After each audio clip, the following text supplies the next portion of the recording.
बांग्लादेश में इस वक्त राजनीतिक अस्थिरता किसी से नहीं छिपी है, लेकिन इस बीच कहीं ना कहीं मोहम्मद यूनुस को टेंशन देने के लिए तारिक रहमान की एंट्री ढाका में हो चुकी है। तारिक रहमान ने ढाका पहुंचते ही एक बड़ी सी सभा की है और इस सभा में सबसे पहला स्टेटमेंट जो उन्होंने दिया है, क्या यह स्टेटमेंट भारत के लिए भी है? क्या यह स्टेटमेंट पूरी दुनिया को कोई एक मैसेज देना चाह रहे हैं वो? इस पूरी खबर पर बातचीत के लिए हमारे साथ सोनम जुड़ी हैं। सोनम, तारिक रहमान की 17 साल बाद वतन वापसी होती है। वो जैसे ही ढाका पहुंचते हैं एक बयान देते हैं और उसके बाद से कहीं ना कहीं पूरी दुनिया को तो एक मैसेज दिया है, लेकिन शायद ये भारत के लिए भी एक पैगाम है। क्या कह रहे हैं तारिक रहमान?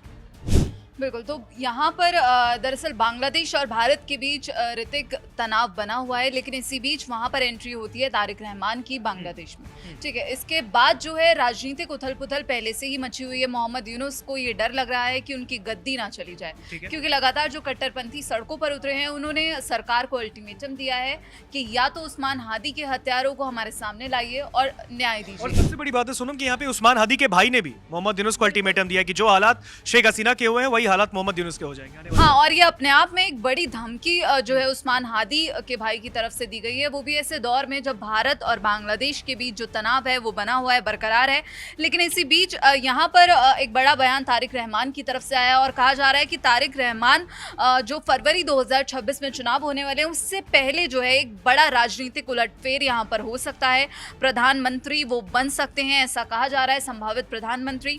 लेकिन यहाँ पर उन्होंने क्या कुछ कहा है, उन्होंने सीधा जो अपने समर्थक हैं उनको संबोधित करते हुए कहा है कि शेख हसीना सरकार की सीधे सीधे आलोचना की और उस्मान हादी की मौत का भी जिक्र किया यहाँ पर, क्योंकि उस्मान हादी की मौत के बाद से ही बांग्लादेश में भयंकर बवाल मचा हुआ है। सड़कों पर लगातार जो है भारत विरोधी नारे लगाए जा रहे हैं। यहाँ पर तारिक रहमान ने कहा कि 15 साल के शासन यानी कि शेख हसीना के दौर की वो बात कर रहे हैं। उन्होंने कहा कि कोई भी खुलकर कुछ नहीं कह सका, लेकिन 2024 के आंदोलन के नेता उस्मान हादी की हत्या कर दी गई, जो एक बहादुर नेता थे। उन्होंने कहा कि इस देश की कमान अब युवा पीढ़ी संभालेगी। तारिक रहमान ने सीधे कहा कि हम बांग्लादेश में शांति स्थिरता चाहते हैं। बट लेकिन अगर यहाँ पर देखें सोनम तो शायद स्टेटमेंट में एक बात है कही है तारिक रहमान ने, उसने उनका कहना है कि आई हैव अ ड्रीम।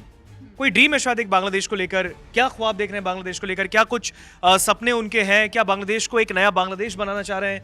क्या इस वक्त जो मौजूदा हालात बांग्लादेश के अंदर है, जो बांग्लादेश इस वक्त हिंसा की आग में जल रहा है, क्या उस आग पर पानी डालने का काम करेंगी?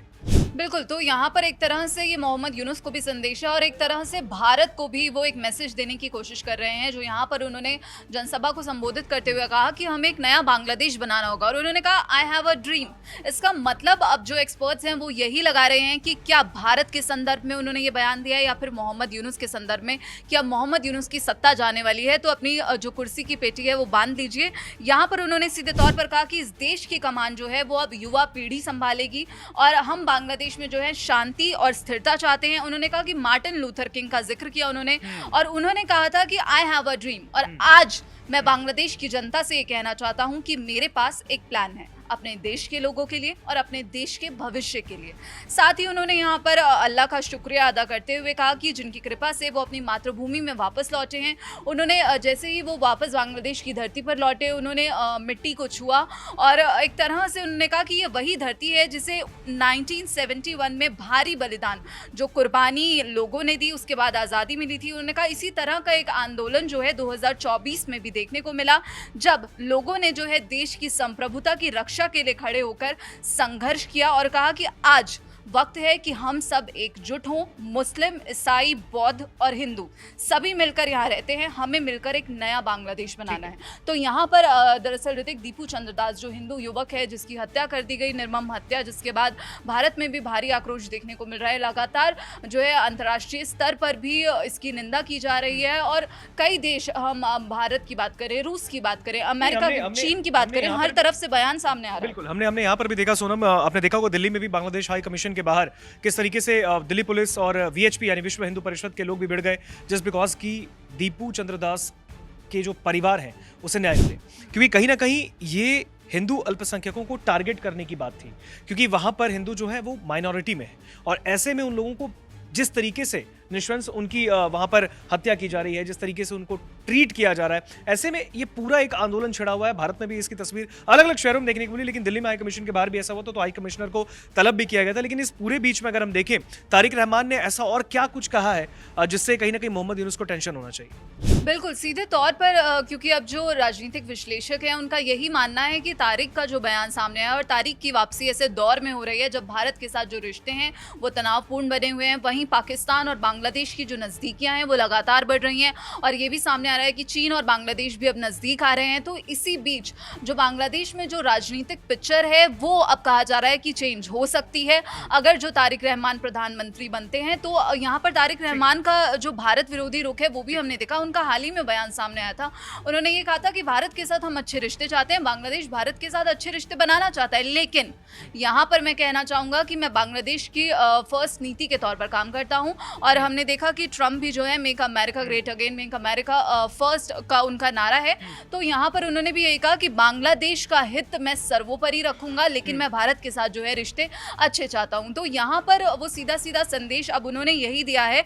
हालांकि उन्होंने हिंदुओं का जिक्र कर एक तरह से जो हिंदुओं के खिलाफ जो अत्याचार हो रहे हैं बांग्लादेश में, जिसका अब जो अंतर्राष्ट्रीय स्तर पर एक तरह से निंदा की जा रही है, अंतर्राष्ट्रीय स्तर से प्रतिक्रियाएं सामने आ रही हैं, तो एक तरह से वो यहाँ पर उसे भी कंट्रोल करने की स्थिति में नजर आ रहे हैं। जो यूनुस सरकार ने सामने आकर बयान नहीं दिया वो अब यहाँ पर उसका काम ये कर रहे हैं, जिससे ये संदेश जा रहा है कि हाँ हम हिंदुओं के साथ भी खड़े हैं। जो लगातार जो यूनुस सरकार की थू-थू हो रही है, हम देखें इंटरनेशनली लगातार कई देशों के बयान सामने आए और सीधे तौर पर यही कहा गया है कि बांग्लादेश सरकार को जो है अल्पसंख्यकों की सुरक्षा को अब सुनिश्चित करना होगा और यूएन ने भी लताड़ लगाई। तो ऋतिक, बांग्लादेश में जो मौजूदा स्थिति बनी हुई है वो बिल्कुल भी ठीक नहीं है। तो इसी बीच अब तारिक रहमान का बयान बिल्कुल एक उम्मीद की किरण कह सकते हैं अगर तारिक रहमान ने जो बात कही है, जो उनका कहना है कि भाई हम हर बांग्लादेश के अंदर जितने भी धर्म मजहब के लोग हैं वो सब एक मिलकर एक साथ होकर एक नया बांग्लादेश बनाएंगे। तो ऐसे में अगर ऐसी तस्वीर निकलकर बांग्लादेश के लिए आती है तो कहीं ना कहीं आने वाले वक्त में